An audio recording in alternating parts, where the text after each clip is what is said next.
In this video, I will show you how to connect Phantom Wallet to Photon.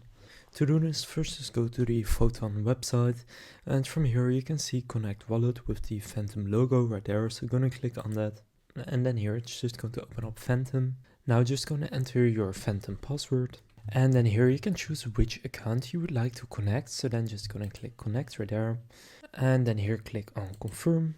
And now you can generate and download your Photon trading wallet. So just gonna click generate. And now here you have your Photon trading wallet and your private key. So you can just slide right here to review the private key.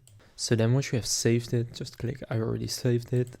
And then if you have some money in your Phantom wallet, and then what you want to gonna do is just deposit some Solana to this wallet. So to do that, just open up Phantom wallet. And then on Phantom Wallet, click Send, and then here just pick Solana and paste in the address that you have right there. Choose the amount you want to send and then click Next and just go and confirm it. And then click Check Balance. And then it will check if there's Solana in there, and you can then click Continue. And then it will take you to Photon, and you can then start using Photon, and it will be connected to your Phantom account. So you can now go right here to Wallet Management, and then you should see your wallet right there.